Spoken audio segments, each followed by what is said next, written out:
El 3 de noviembre de 2016, un geólogo del Servicio Geológico Mexicano llamado Rodrigo Espinosa Cienfuegos entregó un reporte de rutina sobre muestras tomadas en una zona del centro del país. Era un reporte como los que había entregado docenas de veces en 12 años de carrera.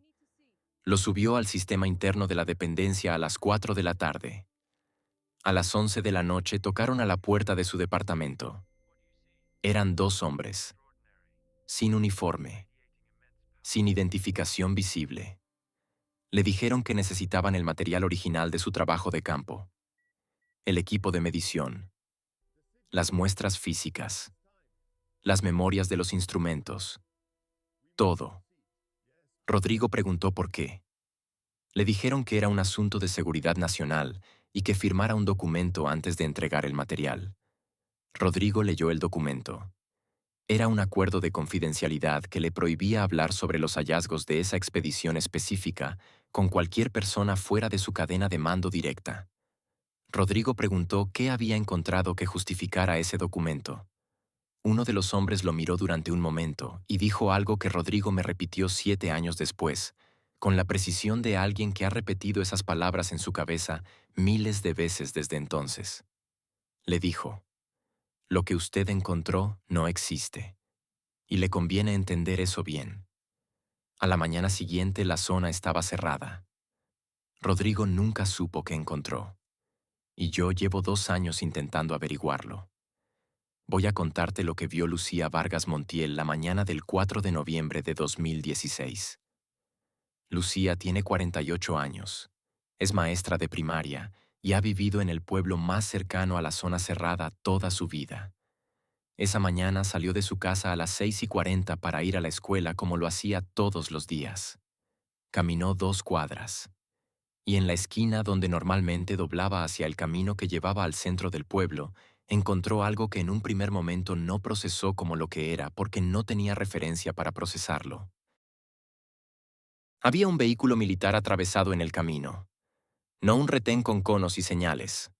Un vehículo atravesado, con soldados de ambos lados, con armas que Lucía no supo identificar, pero que no eran los rifles que ocasionalmente veía en los operativos de seguridad que a veces llegaban al municipio.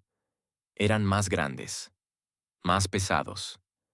Lucía me dijo que lo primero que pensó fue que había habido un accidente, que algún incidente de seguridad en la región había generado esa respuesta. Preguntó a uno de los soldados qué estaba pasando. El soldado le dijo que la zona estaba cerrada por orden federal y que debía regresar a su domicilio. Lucía dijo que tenía que ir a trabajar. El soldado dijo que la escuela estaría cerrada ese día. Lucía preguntó cuánto tiempo estaría cerrada la zona. El soldado dijo que no tenía esa información. Lucía preguntó por qué estaba cerrada. El soldado no respondió. En las siguientes 2 horas, mientras Lucía observaba desde la ventana de su casa, pasaron frente a su calle 12 vehículos militares en dirección a la zona que estaban cerrando. 12. En un municipio que en condiciones normales veía pasar tal vez un vehículo oficial a la semana. Los vehículos no llevaban los logos del ejército mexicano en los costados.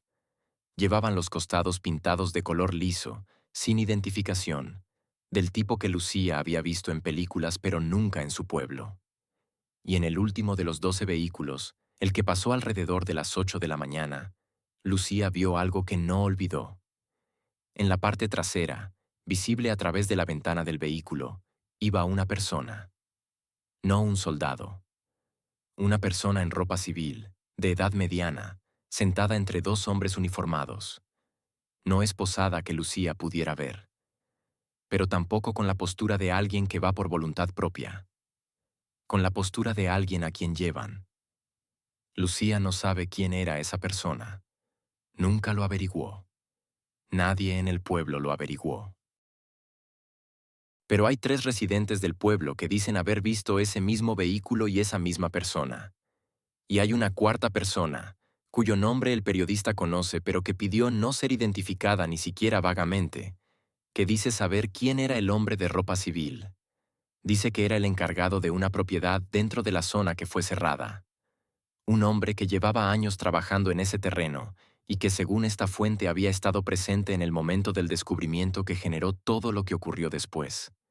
Esa fuente dice que ese hombre no ha vuelto al pueblo desde esa mañana, que su familia recibió una llamada 2 semanas después diciéndoles que estaba bien y que estaba en otro estado por razones de trabajo, que desde entonces lo llaman ocasionalmente, que contesta, que dice que está bien, pero que nunca explica qué pasó esa mañana, y que cuando le preguntan, cambia el tema con la fluidez de alguien que ha practicado ese cambio de tema muchas veces.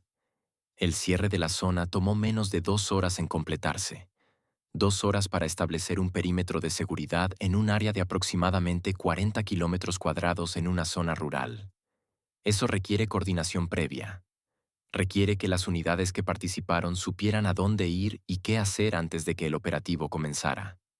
Requiere, en suma, que la decisión de cerrar esa zona no fue tomada la noche del 3 de noviembre cuando los hombres llegaron al departamento de Rodrigo. Fue tomada antes, mucho antes. Y la visita al departamento de Rodrigo no fue el principio de la operación. Fue el último paso antes de ejecutarla.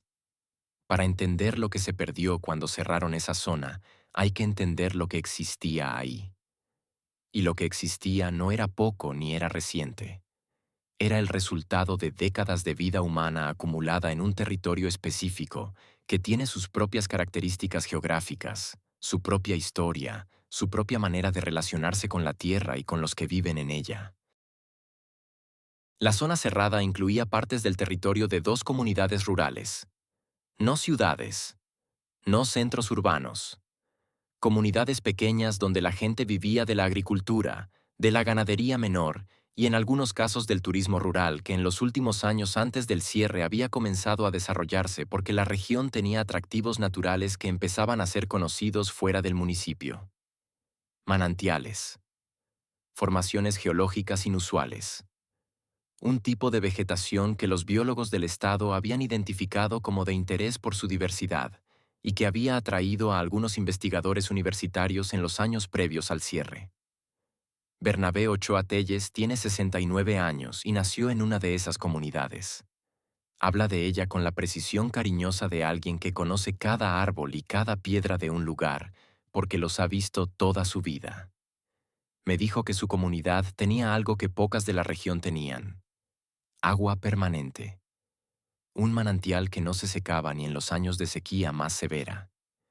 Que ese manantial era el centro de la vida comunitaria en un sentido literal, porque determinaba dónde se podía sembrar, dónde se podía criar ganado, dónde tenía sentido vivir, y que alrededor de ese manantial la comunidad había construido durante generaciones una relación con el territorio que no era solo económica, sino también cultural, con rituales anuales que reconocían la importancia del agua y que los viejos del pueblo decían venían de mucho antes de que llegaran los españoles.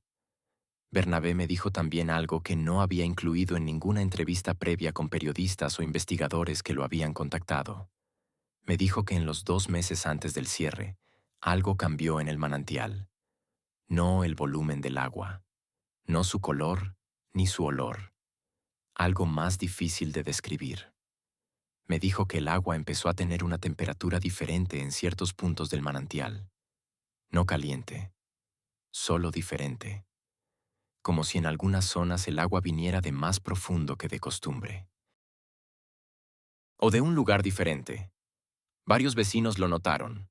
Lo comentaron entre ellos. Lo atribuyeron a los cambios de temporada o a alguna variación del subsuelo que a veces ocurría en años de mucha lluvia. Nadie lo reportó a ninguna autoridad porque no parecía urgente. Era solo una anomalía menor en algo que siempre había sido constante. Semanas después cerraron la zona. Y Bernabé, que ha tenido mucho tiempo para pensar en eso, me dijo que ahora cree que esa temperatura diferente en el manantial era la primera señal, no de algo sobrenatural, de algo físico, de algo que estaba ocurriendo bajo la superficie de esa tierra que los instrumentos de Rodrigo Espinosa detectaron y que el gobierno decidió que nadie más debía saber que estaba ahí.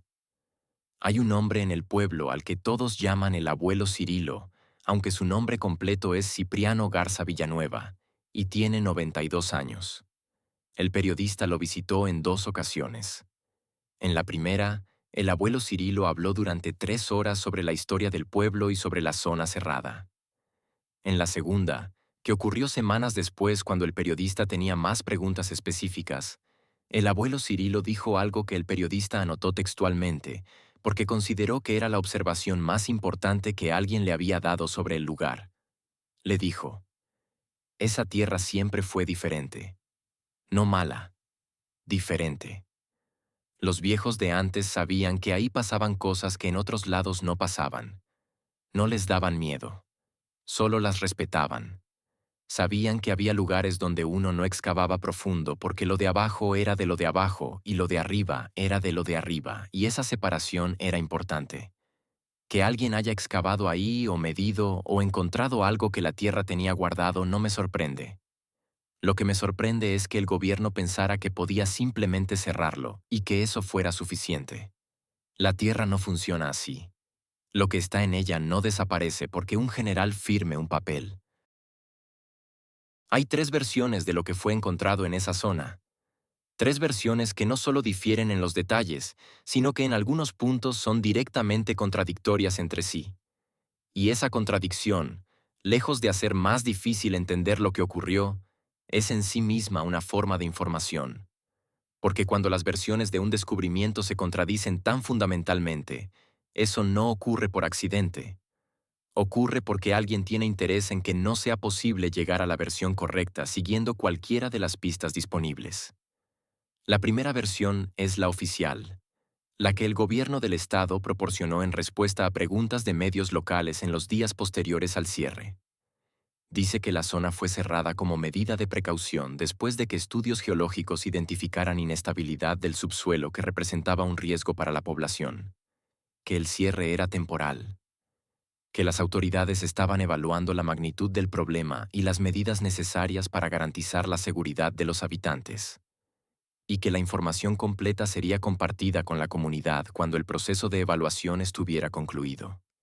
Ese proceso de evaluación lleva 7 años sin concluir. La zona sigue cerrada. Y la versión oficial nunca fue actualizada con los resultados de la evaluación que prometía.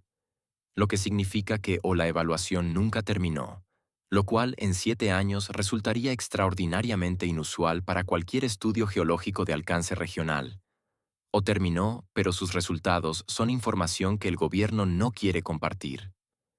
La segunda opción es la única que tiene sentido. Y la razón por la que tiene sentido es lo que nos lleva a las otras 2 versiones. La segunda versión viene de los habitantes de las comunidades afectadas, no de todos. De los que estuvieron más cerca del punto específico dentro de la zona donde ocurrió el descubrimiento y que por su proximidad vieron o escucharon cosas en los días previos al cierre que les permiten reconstruir parcialmente lo que ocurrió. Esta versión es más específica que la oficial y más difícil de desestimar precisamente porque proviene de personas que no tienen razón para inventar detalles que en el momento de los hechos no tenían manera de saber que iban a ser relevantes. La versión de los habitantes dice que en las semanas previas al cierre, hubo en la zona una actividad inusual protagonizada por personas que no eran del lugar, ni tenían el perfil de los turistas o investigadores que ocasionalmente llegaban.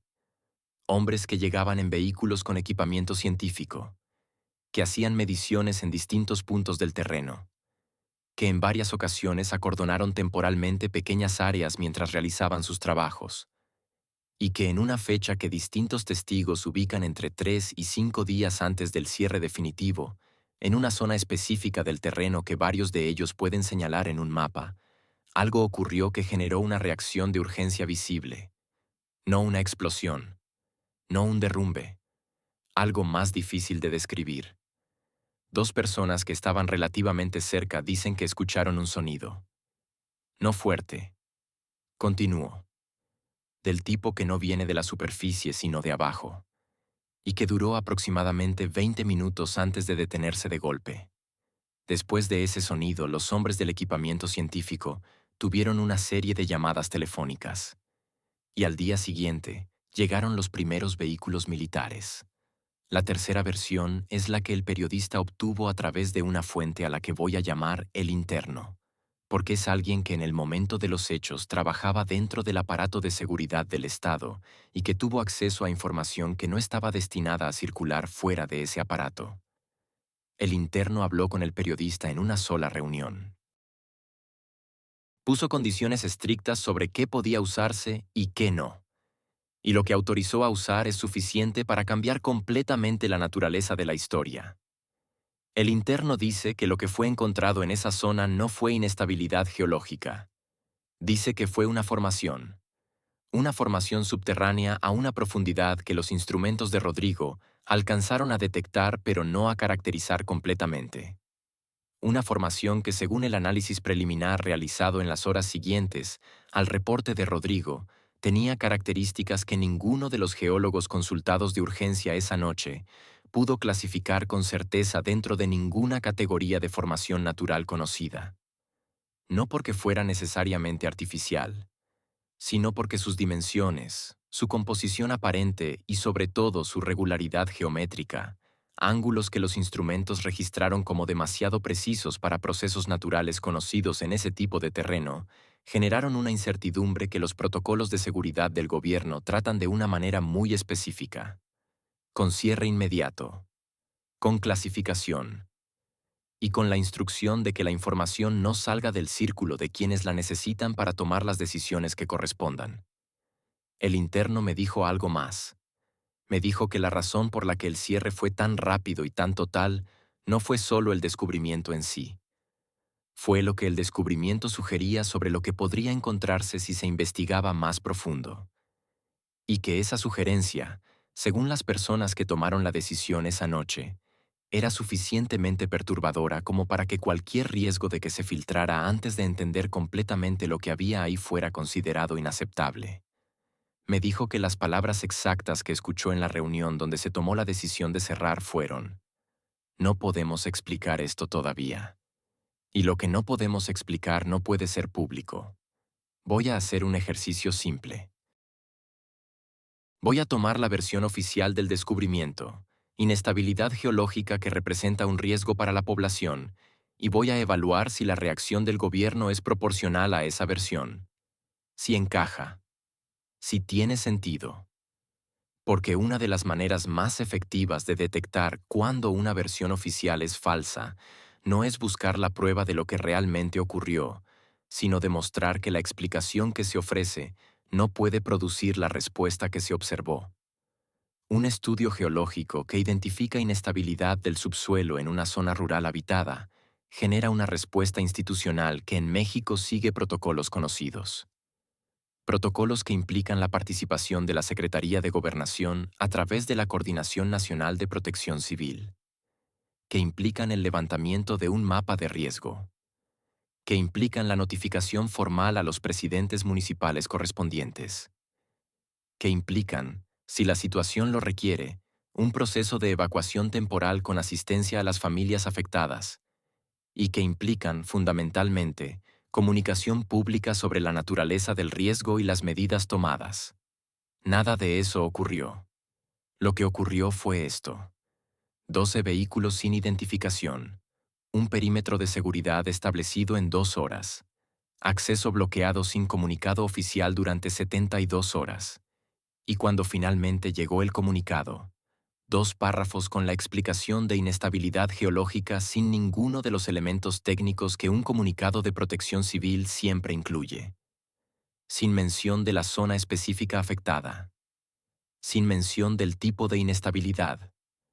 Sin mención de los estudios realizados ni de las instituciones que los realizaron. Sin el nombre del funcionario responsable del operativo de cierre. 2 párrafos que dicen que hay un problema sin describir el problema y que hay una solución sin describir la solución. Consulté a una experta.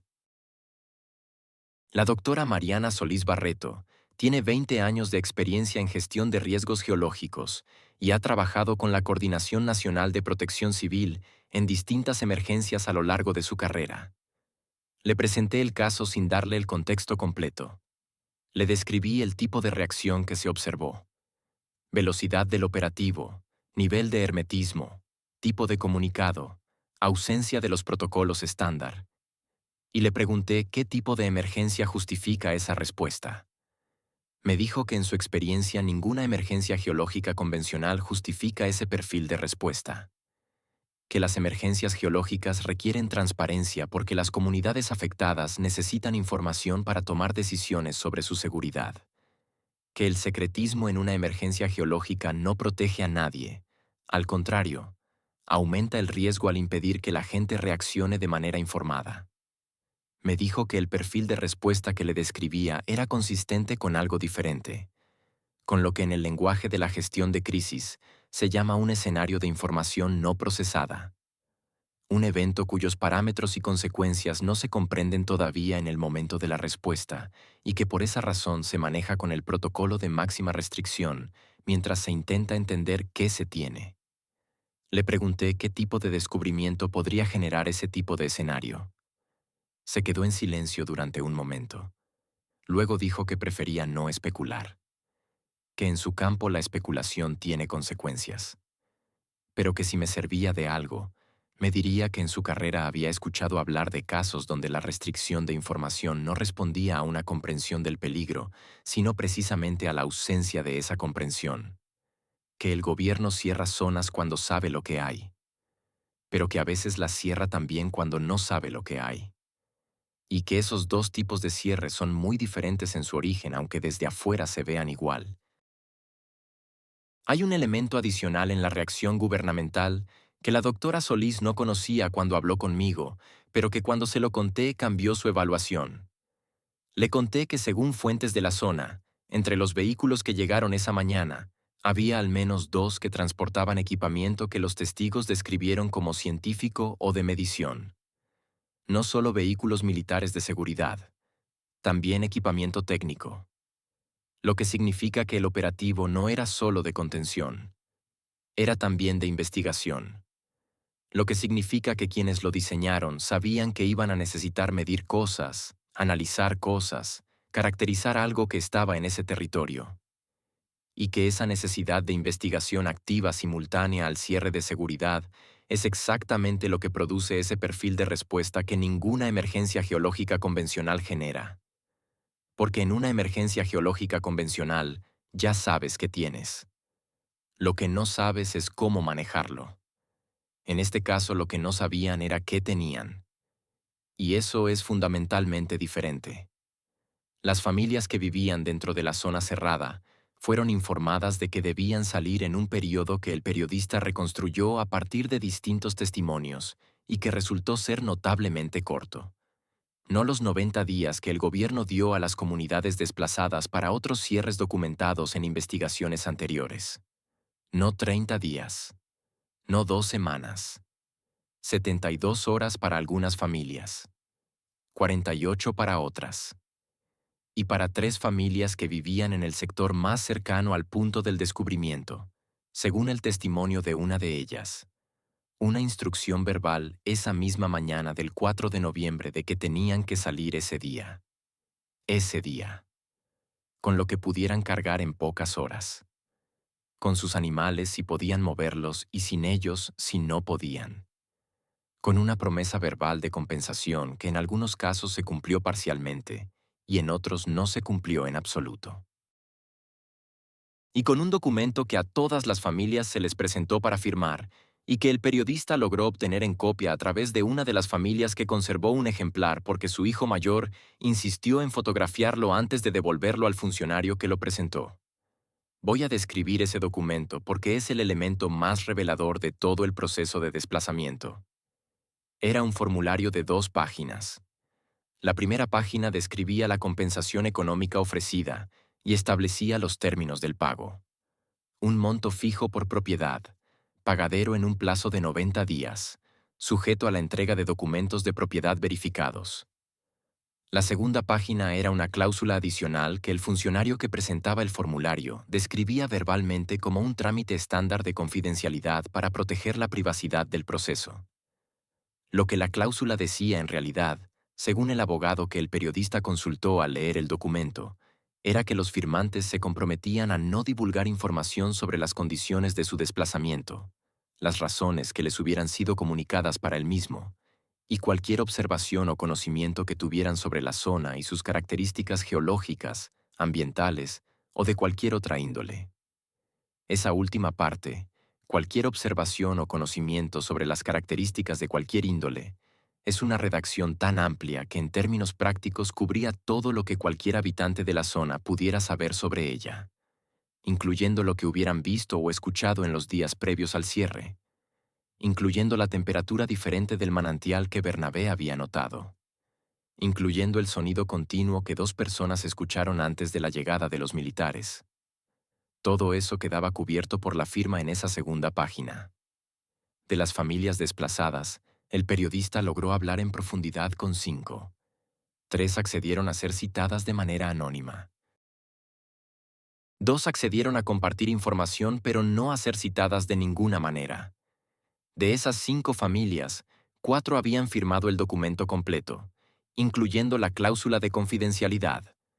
Una no lo había firmado.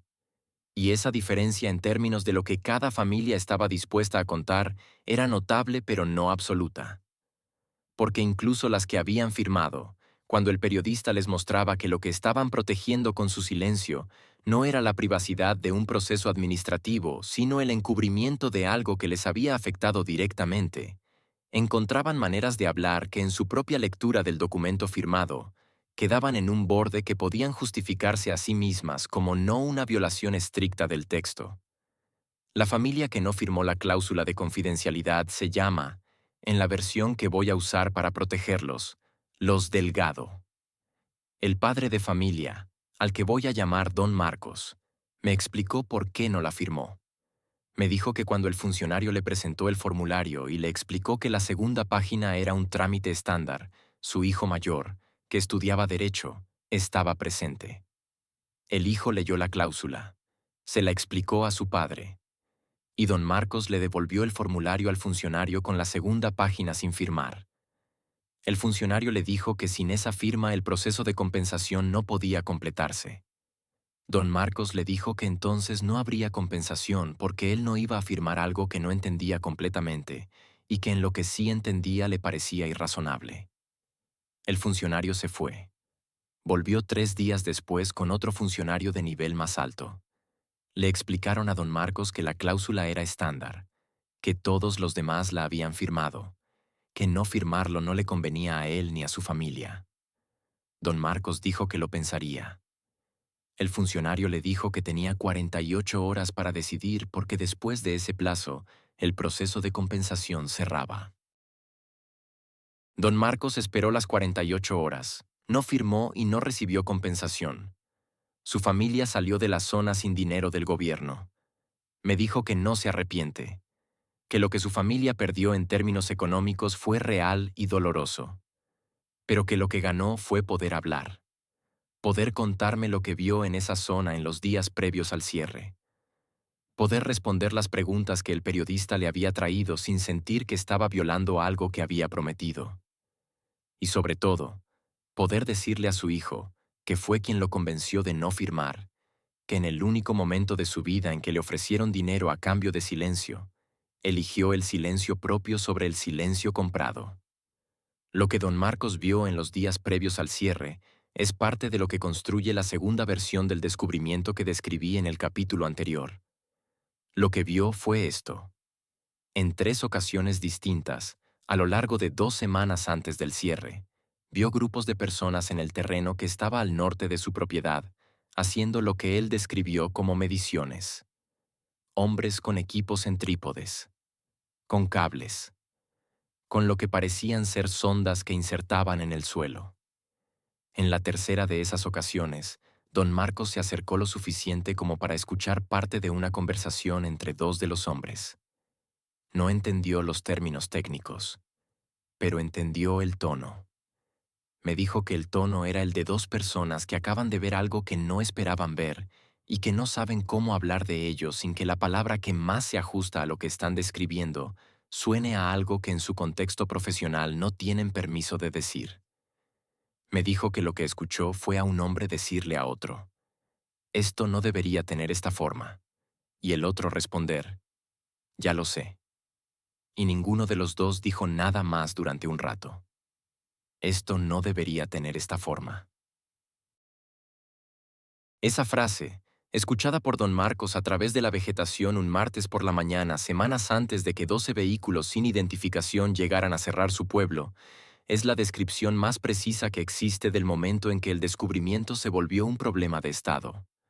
No cuando los instrumentos registraron algo inusual, sino cuando los científicos que los operaban reconocieron que lo inusual no tenía explicación dentro del vocabulario que su formación les había dado para explicar las cosas. Ese es el momento en que las cosas dejan de ser un hallazgo y se convierten en un secreto. Y ese secreto, 7 años después, sigue guardado bajo la tierra de esa zona que el gobierno cerró y que lleva 7 años sin explicar por qué. Hay algo que el gobierno no puede controlar completamente. Puede cerrar carreteras, puede establecer perímetros, puede confiscar equipos de medición y hacer firmar documentos de confidencialidad, pero no puede apagar los satélites que cada día fotografían el territorio mexicano con una resolución que hace 20 años era exclusiva de los servicios de inteligencia más avanzados del mundo, y que hoy está disponible para cualquier investigador con acceso a las plataformas correctas.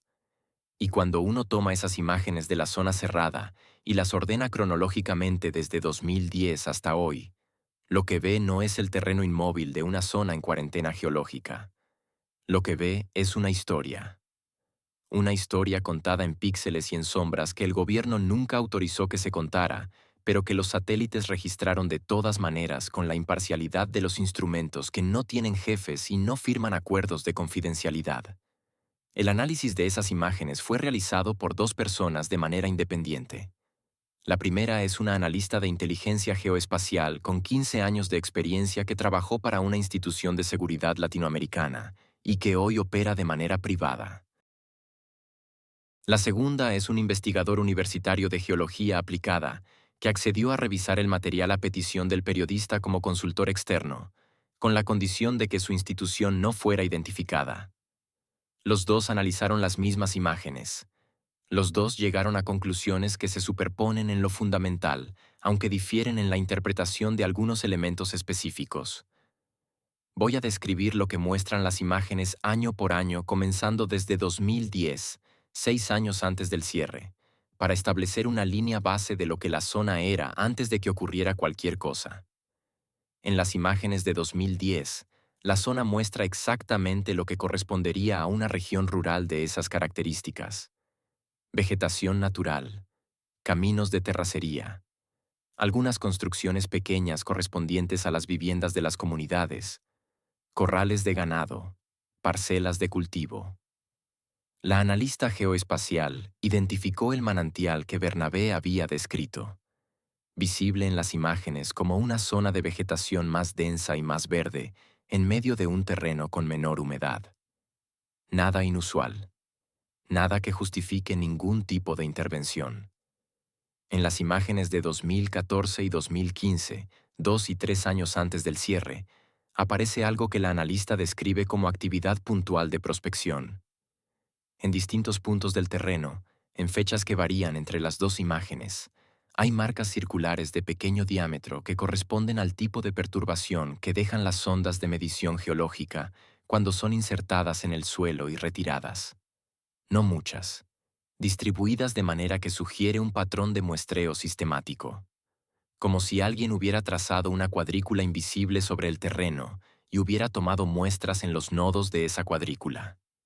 Este es el tipo de actividad que precede a un estudio geológico formal, lo que significa que la prospección de esa zona comenzó al menos 2 años antes del descubrimiento oficial de noviembre de 2016. Alguien estaba buscando algo en ese terreno, y lo buscaba con método. En las imágenes de 2016, específicamente en las tomadas en los meses de agosto y septiembre, 2 y 3 meses antes del cierre, la analista identificó algo más significativo. En el sector norte de la zona, en el punto que varios testigos habían ubicado como el área donde los equipos de medición realizaron sus trabajos en las semanas previas al cierre, hay una anomalía térmica visible en las imágenes de infrarrojo. Una zona donde la temperatura superficial del terreno es consistentemente diferente al área circundante. No ligeramente, significativamente, del tipo de diferencia que no produce la variación natural del terreno, sino algo que está ocurriendo bajo la superficie y que afecta la temperatura del suelo sobre él. El investigador universitario revisó esa anomalía térmica con particular atención. Me dijo que hay varios fenómenos que pueden producir ese tipo de firma térmica en superficie. Actividad geotérmica natural, que en esa región no está completamente descartada pero que no corresponde al perfil geológico histórico del área.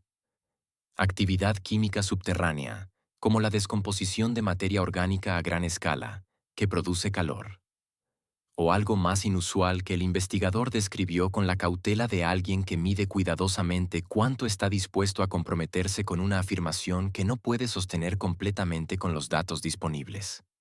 Me dijo que la distribución específica de la anomalía térmica, su forma, sus límites, la manera en que se relaciona con el terreno circundante, es más consistente con una fuente de calor que tiene una geometría definida que con un proceso natural difuso. Y que una fuente de calor con geometría definida bajo tierra en ese punto específico del terreno es exactamente el tipo de hallazgo que los instrumentos de Rodrigo Espinosa podrían haber detectado y que podría justificar la reacción que siguió. Pero las imágenes más inquietantes no son las de antes del cierre, son las de después. En las imágenes de 2017 y 2018, el primer y segundo año posteriores al cierre, la zona muestra construcción activa.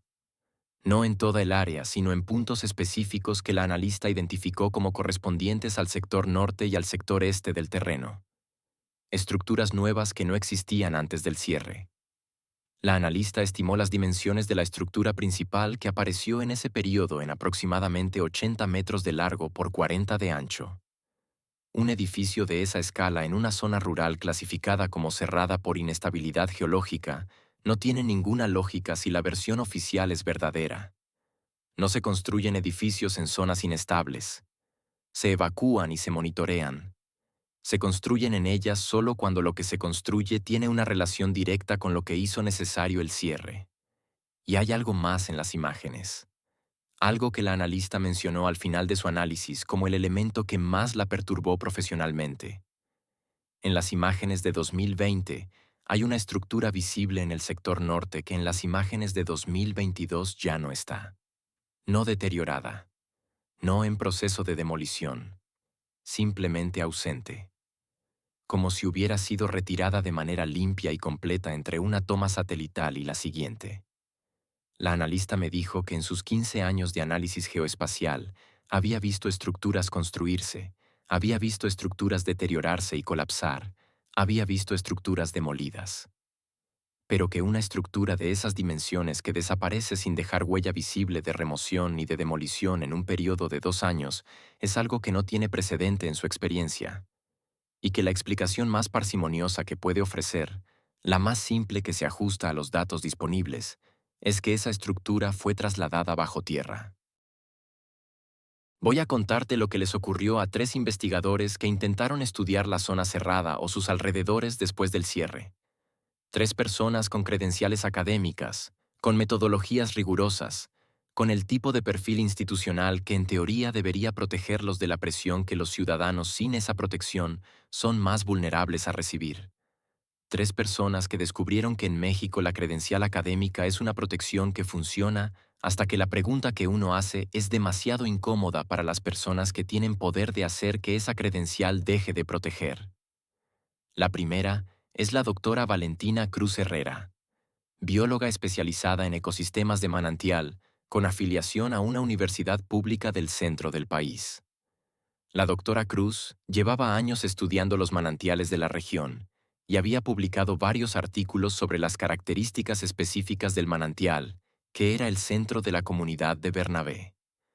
Cuando la zona fue cerrada, el manantial quedó dentro del perímetro, lo que significaba que su objeto de estudio de años quedó inaccesible de un día para otro, sin ninguna explicación científica que ella, como especialista en ese tipo de ecosistemas, pudiera encontrar satisfactoria.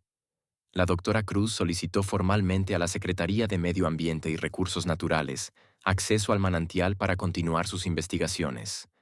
La solicitud fue denegada. Apeló la denegación citando el interés científico y la continuidad de una línea de investigación financiada con recursos públicos. La apelación fue denegada. Presentó una solicitud de información sobre las razones del cierre. Recibió una respuesta que decía que la información era reservada por razones de seguridad nacional. Escaló el caso a la Comisión Nacional del Agua argumentando que el cierre de acceso a un cuerpo de agua natural de uso comunitario requería justificación técnica verificable. La Conagua respondió que la jurisdicción sobre esa zona había sido transferida temporalmente a la Secretaría de la Defensa Nacional y que, por lo tanto, no tenía competencia para atender su solicitud.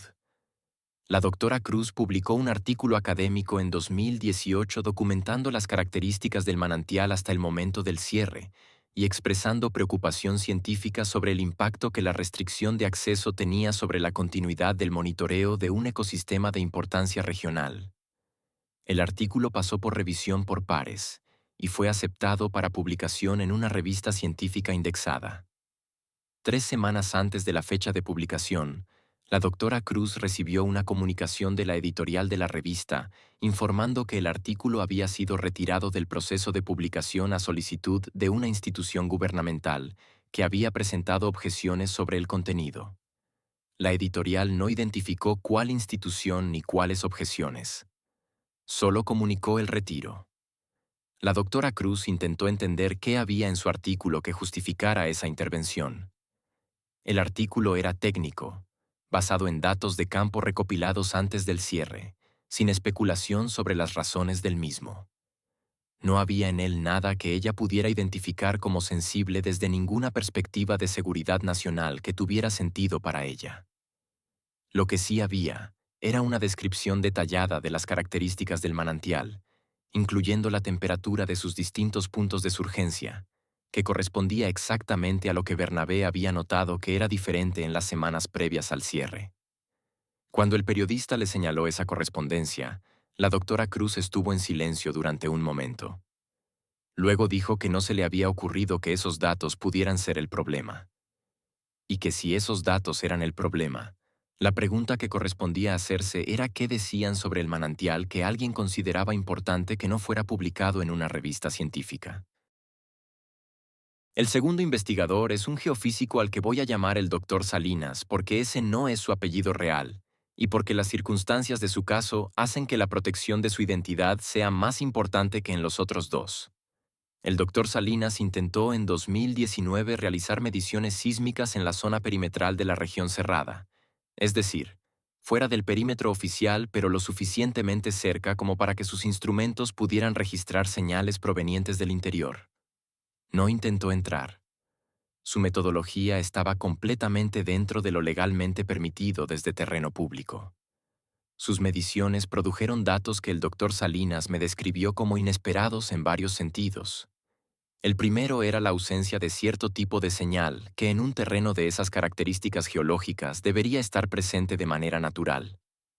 El segundo era la presencia de otro tipo de señal que no correspondía a ninguna actividad natural ni a ninguna actividad industrial convencional que su experiencia le permitiera identificar. El tercero, y el que más tiempo dedicó a describir, era una regularidad en ciertas señales que el análisis estadístico de sus datos indicaba que era demasiado regular para ser natural. El tipo de regularidad que producen los procesos artificiales, no los geológicos. El Dr. Salinas preparó un análisis preliminar de sus datos. Antes de publicarlo, lo compartió con 2 colegas de su institución para obtener una segunda opinión. Uno de esos colegas le respondió con comentarios técnicos útiles. El otro no respondió directamente, pero días después el Dr. Salinas recibió una llamada del decano de su facultad pidiéndole una reunión. En esa reunión, el decano le informó que había recibido una comunicación de una dependencia federal, señalando que el Dr. Salinas había realizado actividades de investigación en una zona de seguridad restringida y solicitando que la institución tomara las medidas correspondientes. El Dr. Salinas explicó que sus mediciones habían sido realizadas desde terreno público fuera del perímetro. El decano le dijo que entendía, pero que la dependencia federal no hacía esa distinción y que le recomendaba no publicar el análisis hasta que la situación se aclarara. La situación nunca se aclaró. El análisis no fue publicado. Y el doctor Salinas recibe hasta hoy, con una frecuencia que varía entre 1 y 3 veces por mes, llamadas de números no identificados que cuando contesta no tienen a nadie al otro lado. Solo silencio. Y luego el corte. El tercer caso es el más corto y el más directo.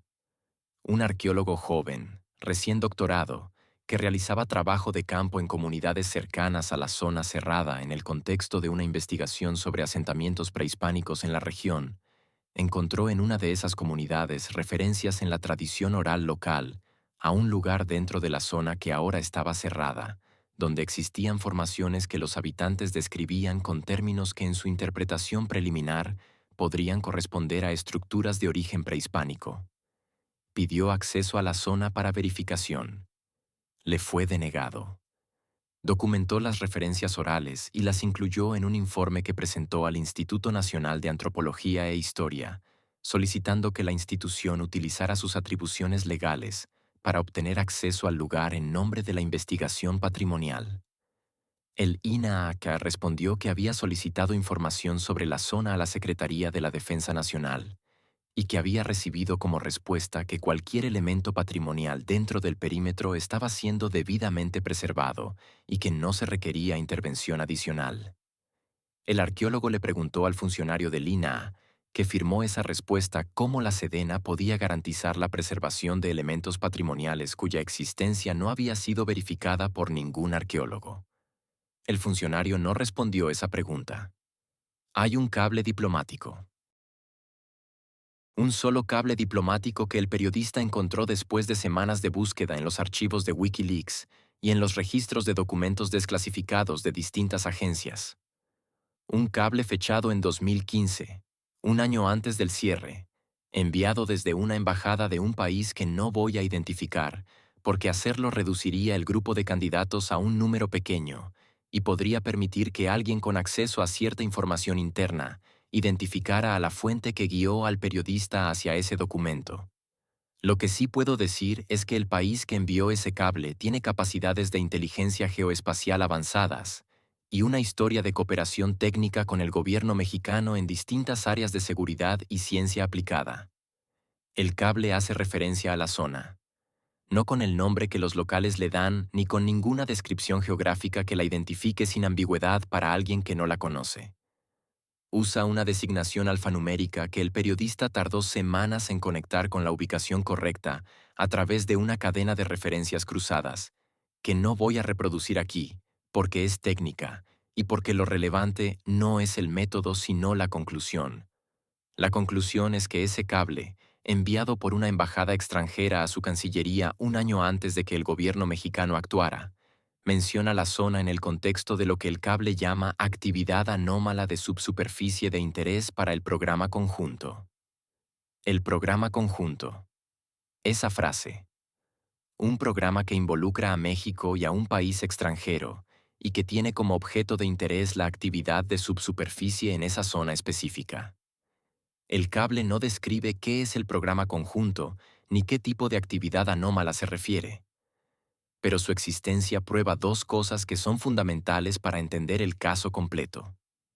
La primera es que el descubrimiento de noviembre de 2016 no fue el primer momento en que alguien con acceso a recursos técnicos avanzados identificó algo inusual en esa zona. El interés existía al menos desde 2015, probablemente antes. La segunda es que ese interés no era exclusivamente mexicano. Había al menos un gobierno extranjero que sabía lo que había en esa zona antes de que los habitantes del pueblo vecino fueran desplazados, antes de que Rodrigo Espinosa entregara su reporte, antes de que 12 vehículos sin identificación llegaran a cerrar el perímetro en 2 horas. Consulté a un experto en relaciones bilaterales México-Estados Unidos, que es el par de países que más frecuentemente aparece en este tipo de acuerdos de cooperación en seguridad, y le presenté el contenido del cable sin decirle de dónde provenía ni cuál era el país emisor. Le pregunté qué tipo de acuerdo de cooperación podría justificar que un país extranjero tuviera conocimiento previo de una actividad de subsuperficie en territorio mexicano y estuviera monitoreándola en el contexto de un programa conjunto. Me dijo que ese tipo de acuerdo no es inusual en el contexto de la cooperación en inteligencia geológica y de seguridad, que México tiene varios de ese tipo con distintos países. Pero me dijo que lo que hacía inusual el escenario que yo describía era el nivel de especificidad, que los programas conjuntos de monitoreo geológico normalmente cubren regiones amplias y no puntos específicos, y que si el cable al que yo me refería mencionaba una zona específica como objeto de interés de un programa conjunto, eso sugería que lo que había en esa zona era suficientemente particular como para justificar un monitoreo focalizado que va más allá de lo que cualquier programa de cooperación científica estándar requeriría. Le pregunté cuál sería su hipótesis sobre qué podría justificar ese nivel de atención específica. Me dijo que había dos categorías de respuesta. Una era de naturaleza estratégica militar, que no iba a desarrollar porque no era su área de especialidad. La otra era lo que describió como hallazgos de naturaleza excepcional. Le pedí que fuera más específico. Me dijo que en el lenguaje de la inteligencia geológica aplicada a programas de seguridad nacional, la categoría de hallazgos de naturaleza excepcional abarca una variedad de descubrimientos que van desde depósitos minerales de valor estratégico hasta, en el extremo más inusual del espectro, formaciones que no tienen clasificación en el conocimiento geológico convencional y cuya caracterización requiere recursos técnicos y tiempo que justifican un programa de investigación sostenido con participación de múltiples países.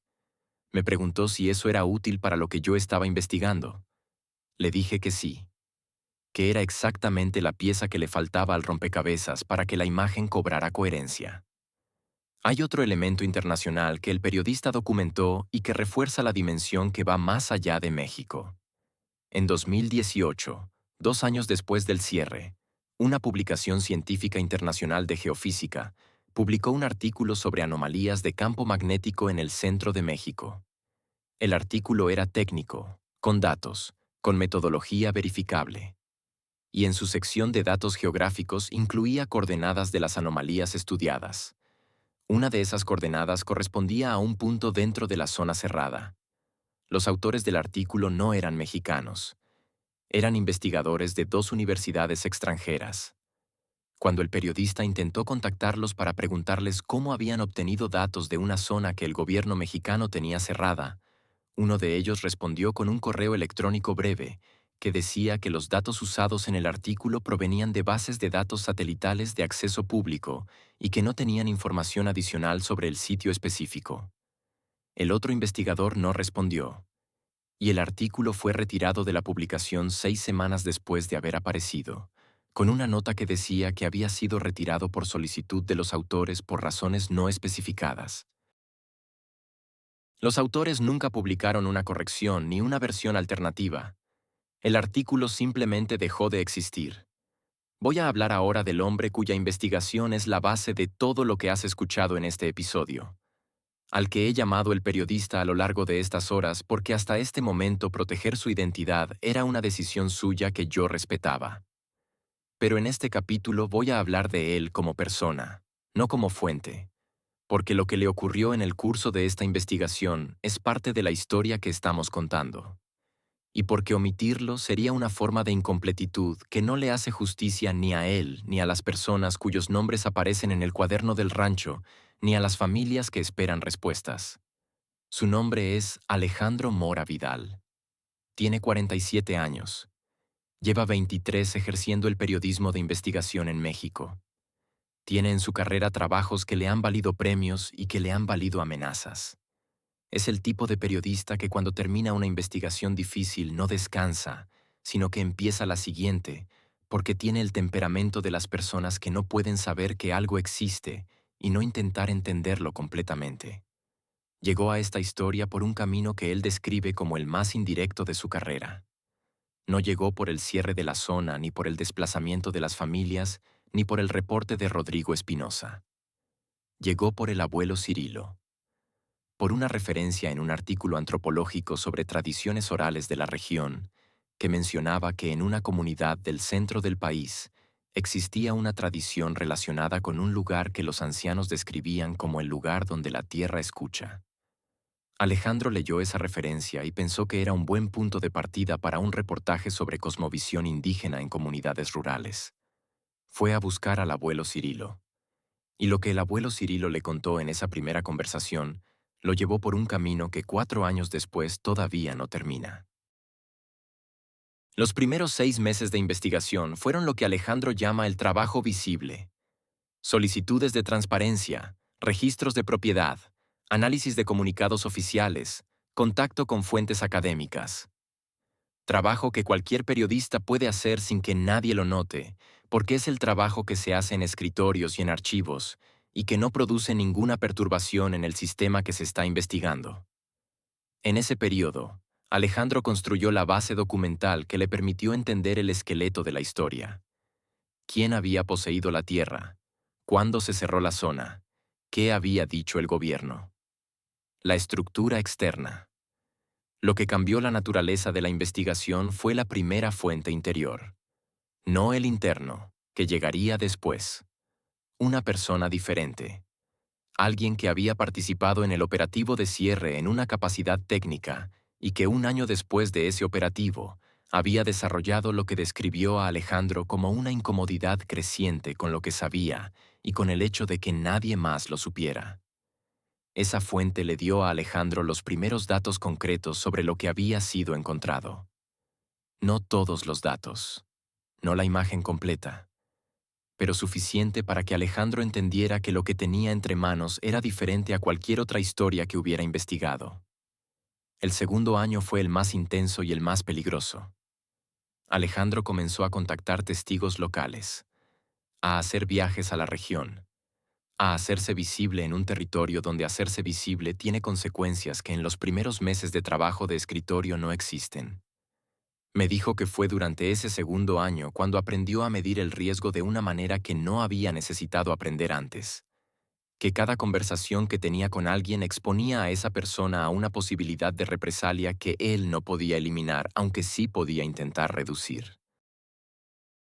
Y que la responsabilidad de esa exposición era algo que cargaba de una manera que afectó su manera de trabajar, de dormir y de pensar en la justificación de lo que hacía.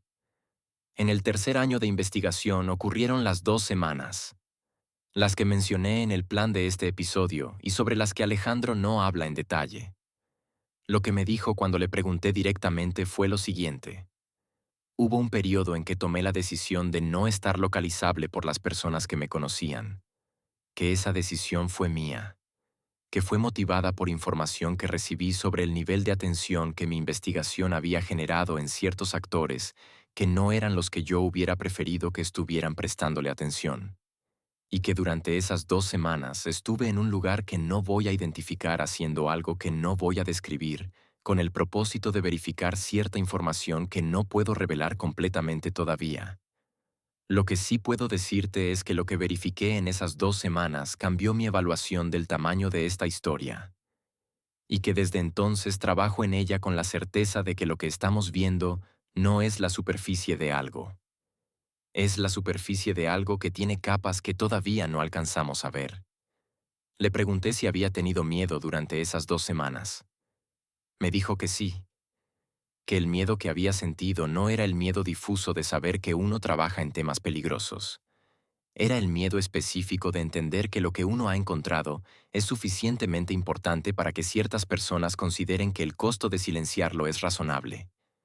Y que la diferencia entre esos dos tipos de miedo, me dijo, es que el primero es manejable y el segundo te obliga a tomar decisiones que antes no necesitabas tomar. Alejandro distribuye copias de toda su investigación entre personas de confianza en distintos lugares. Tiene acuerdos con 2 organizaciones internacionales de protección a periodistas sobre protocolos de publicación en caso de que algo le impida hacerlo él mismo. Tiene un abogado que conoce el estado de su investigación y que tiene instrucciones sobre qué hacer con ciertos documentos en ciertos escenarios. No me lo dijo para impresionarme ni para dramatizar lo que hace. Me lo dijo con la practicidad de alguien que ha evaluado los riesgos reales de su situación y ha tomado medidas proporcionales a esos riesgos. Con la calma de alguien que ha decidido que la historia que tiene entre manos vale el costo de contarla y que ese cálculo, una vez hecho, No necesita ser revisado cada mañana. Hoy, mientras escuchas esto, la zona sigue cerrada, más cerrada que el primer día. Las imágenes satelitales de los últimos 12 meses muestran que el perímetro de seguridad fue ampliado por segunda vez en 2023. No reducido a medida que la supuesta evaluación geológica avanzaba. Ampliado. El nuevo perímetro incorpora un área adicional que los análisis geoespaciales estiman en aproximadamente 15 kilómetros cuadrados más que el perímetro original. Más tierra. Más familias desplazadas que se sumaron a las que ya habían sido sacadas en 2016. Más silencio oficial sobre por qué la zona que crece no debería crecer si lo que hay en ella es simplemente una inestabilidad geológica siendo evaluada. Los drones han sido incorporados al sistema de vigilancia del perímetro. Los vecinos de las comunidades más cercanas los ven pasar regularmente, a distintas alturas, en distintos horarios. Don Marcos, que sigue viviendo en la misma casa donde vivió antes del desplazamiento de su familia porque su propiedad quedó fuera del perímetro por apenas 300 metros, me dijo que hay noches en que escucha el zumbido de los drones pasar sobre su terreno en la oscuridad, que al principio lo despertaban, que ahora ya no. Que uno se acostumbra a vivir junto a la vigilancia de la misma manera en que uno se acostumbra a cualquier cosa que no puede cambiar. Con resignación. Y con la pregunta permanente, nunca respondida, ¿de qué es tan importante que requiere ese nivel de custodia en una zona que el gobierno dice que está cerrada simplemente por un problema de estabilidad del suelo? El último caso documentado de detención por intento de acceso a la zona ocurrió hace 4 meses. No fue un periodista ni un investigador. Fue un hombre de 58 años de nombre Agustín Torres Mendía, que vivió dentro de la zona antes del cierre, y que según su declaración a la policía municipal que lo detuvo, intentó entrar porque quería ver el estado de la tumba de su madre en el panteón de la comunidad que quedó dentro del perímetro. Fue detenido a 600 metros del límite del perímetro. No dentro. A 600 metros. Fue interrogado durante 3 horas. Fue liberado sin cargos. Pero le confiscaron el teléfono celular y se lo devolvieron 2 días después con, según él, el contenido borrado. Fotografías, mensajes, todo. Cuando preguntó qué justificaba el borrado de su teléfono privado, le dijeron que era un protocolo de seguridad estándar para personas detenidas en la zona de exclusión. Agustín Torres Mendía presentó una queja ante la Comisión Estatal de Derechos Humanos. La queja fue admitida a trámite. Lleva 4 meses en trámite. Sin resolución. ¿Qué hay en esa zona? Alejandro Mora Vidal, después de 4 años de investigación, después de las 2 semanas de las que no habla, después de 16 fuentes y de amenazas que él califica como serias pero que no lo han detenido, tiene 3 hipótesis. Y dice que las 3 pueden ser simultáneamente verdaderas porque no se excluyen mutuamente, sino que se superponen como capas de una realidad que todavía no ha sido completamente descifrada. La primera hipótesis es geológica en el sentido estricto. Dice que lo que fue descubierto en esa zona es una formación subterránea de características excepcionales que no tiene clasificación en el conocimiento geológico convencional disponible y que su estudio activo requiere condiciones de control que justifican el cierre. No porque la formación sea peligrosa para la población, sino porque su estudio es suficientemente sensible en términos de sus implicaciones científicas y estratégicas, como para que los gobiernos involucrados prefieran completar esa investigación antes de que la información sea pública. Esta hipótesis explicaría la construcción de instalaciones dentro de la zona, la participación internacional documentada en el cable diplomático y la duración del cierre que sigue extendiéndose a medida que la investigación avanza, sin llegar a conclusiones publicables. La segunda hipótesis incorpora la dimensión humana que la primera deja sin explicar.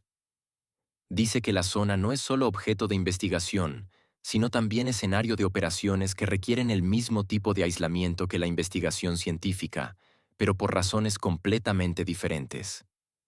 Que el cierre inicial, motivado por el descubrimiento, fue aprovechado para instalar en ese territorio actividades que en cualquier otro lugar requerirían un nivel de discreción que la densidad poblacional hace imposible garantizar. Esta hipótesis explicaría la segunda ampliación del perímetro, que no tiene lógica si el único objetivo es estudiar una formación geológica, y explicaría también ciertos elementos de los testimonios de las fuentes de Alejandro, que son difíciles de integrar en la primera hipótesis. La tercera hipótesis es la que Alejandro menciona al final, con la misma incomodidad con que todos en esta historia mencionan lo que no se puede decir directamente. Dice que lo que fue encontrado en esa zona desafía categorías que los gobiernos no están equipados para manejar públicamente. No porque sea peligroso en el sentido físico, sino porque su existencia, si fuera confirmada y publicada, obligaría a revisiones de supuestos tan fundamentales sobre la naturaleza de lo que existe en este mundo y de la historia de lo que ha existido, que las consecuencias de esa revisión son imposibles de predecir y por lo tanto imposibles de controlar. Y que los gobiernos, cuando se encuentran frente a algo imposible de controlar, hacen lo único que saben hacer con esa categoría de cosas. Lo encierran, lo clasifican, y esperan que el tiempo haga lo que ellos no pueden hacer, que la gente deje de preguntar. Esta semana Alejandro recibió una carta. Llegó por correo postal convencional, algo que ya casi no ocurre en ninguna investigación. Sin remitente, con matasellos de una ciudad que está a 200 kilómetros de la zona cerrada.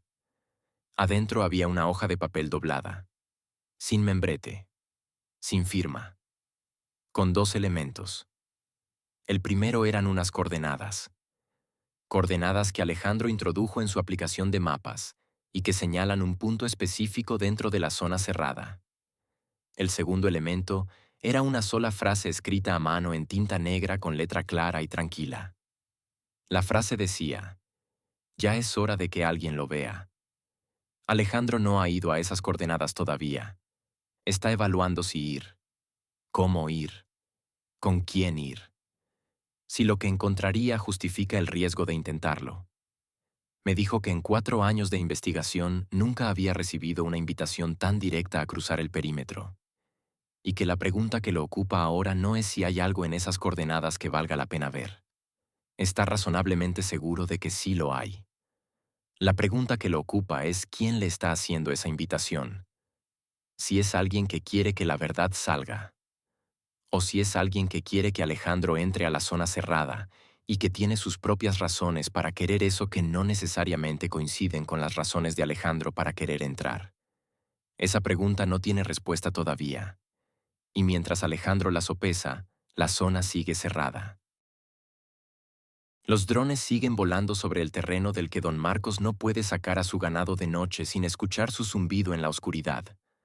El manantial cuya temperatura cambió antes de que todo esto comenzara sigue ahí bajo el perímetro, inaccesible para la doctora Cruz y para cualquier científico que quisiera estudiarlo. Y debajo de todo eso, a la profundidad que los instrumentos de Rodrigo Espinosa alcanzaron a detectar antes de que le dijeran que lo que había encontrado no existía, algo permanece, exactamente donde siempre estuvo, esperando con la paciencia que tienen las cosas que llevan ahí mucho más tiempo que cualquiera de las instituciones que ahora intentan decidir qué hacer con ellas.